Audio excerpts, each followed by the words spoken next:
We have officially crossed into a point of no return. For many years, we have warned that the silver market was not functioning properly. We explained that the price suppression was not natural. We made it clear that once control was lost, the move would not be gradual. It would be violent. Today, Saturday, December 27th, that moment arrived. The structure didn't weaken, it collapsed completely. Look at the electronic session close. Silver is trading at $79.25. That is an increase of $7.34 in one trading day.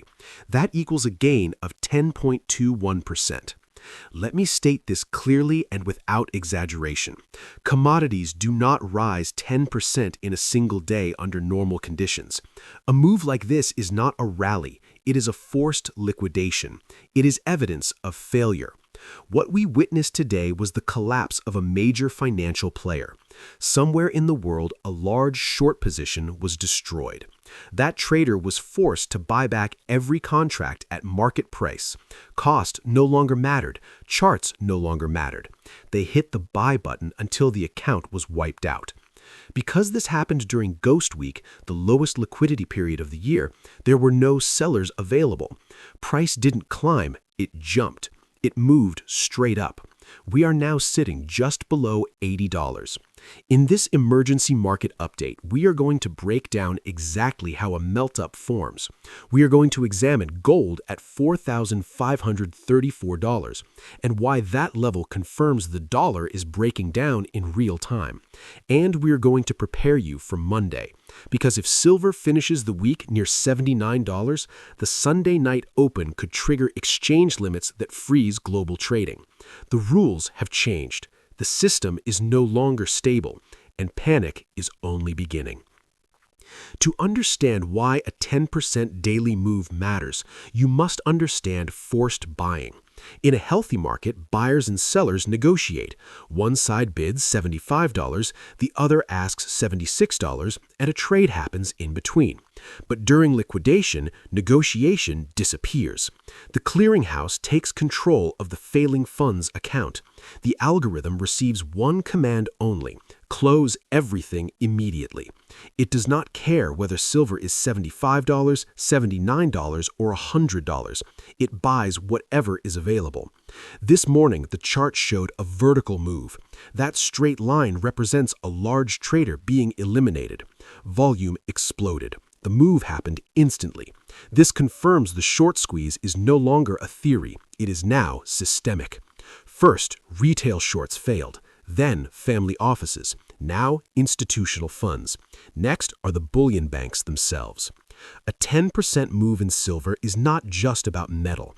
It reflects a global repricing of trust. Investors are abandoning the currency used to price silver. They are saying, "Get me out at any cost." Now look at gold, the market leader.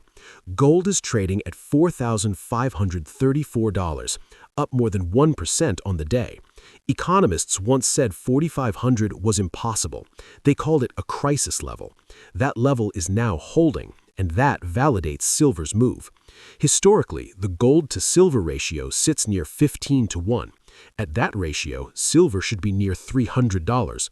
At $79, silver is still deeply undervalued. It is lagging and trying to catch up. Algorithms see this. They see gold at record highs and silver still far below its inflation-adjusted peak. They respond by buying billions in silver. Silver is the last major asset that hasn't fully repriced to inflation. Do not fear the vertical chart. It looks extreme only because we are used to suppression. Freedom is never smooth, and silver is finally moving freely. Now we must address the weekend risk. It is Saturday. Markets are closed. Silver is frozen at $79.25. But headlines are starting to surface. Bank stress, hedge fund failures, settlement rumors in London. Anyone holding paper silver is under extreme psychological pressure. They are questioning whether exchanges will even open. This fear pushes capital into physical metal. Dealers are pulling inventory, sold out, site maintenance, call for pricing. These are signs of physical market failure. The metal is moving faster than pricing systems can update. If you attempt to buy today, you may pay $100. The $79 spot price is already outdated. The real-world price has crossed triple digits.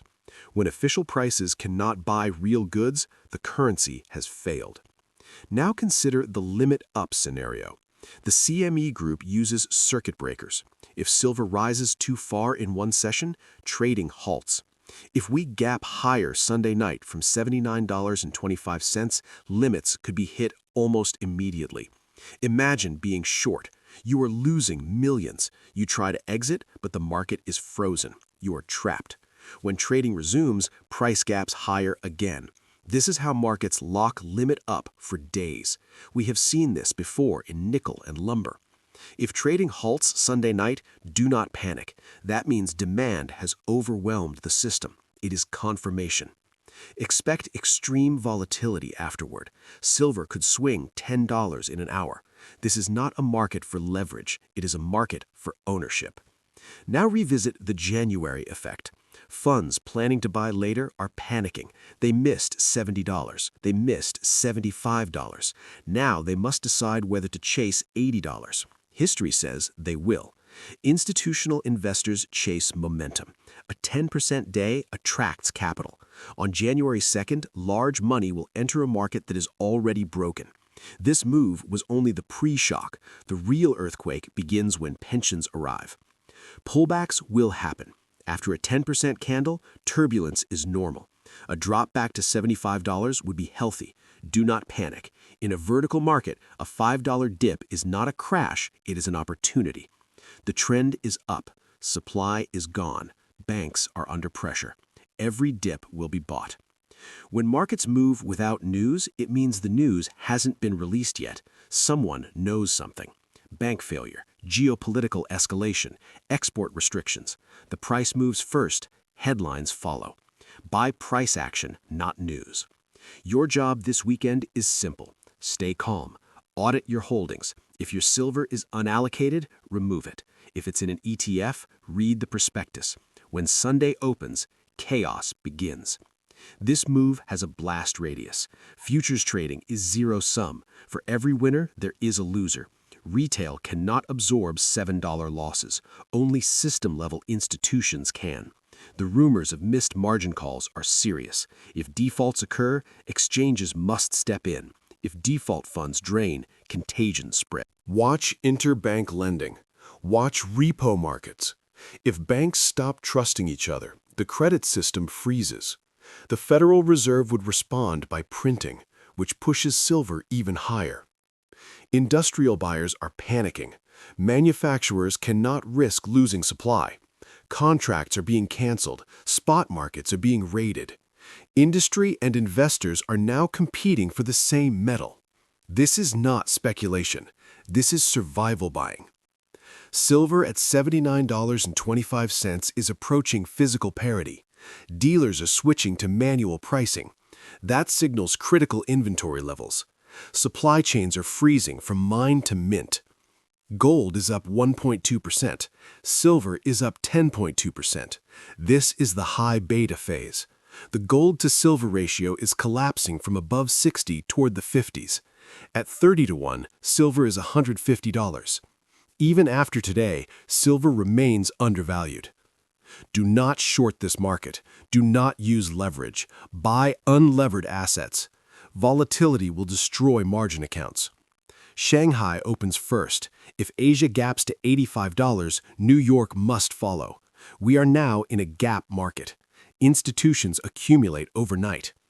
If silver hits $100, governments will react. Investigations, threats, controls. That only confirms the shortage. This is a macro rotation. Capital is leaving paper and entering real assets. In vertical phases, technical indicators fail. Flow is all that matters. Today's volume was the highest of the year. Smart money confirmed the move. Prepare mentally. Prepare securely. Do not advertise your position. Write down your long-term exit plan. Mania is coming later, not now. The suppression is over. Price discovery has begun.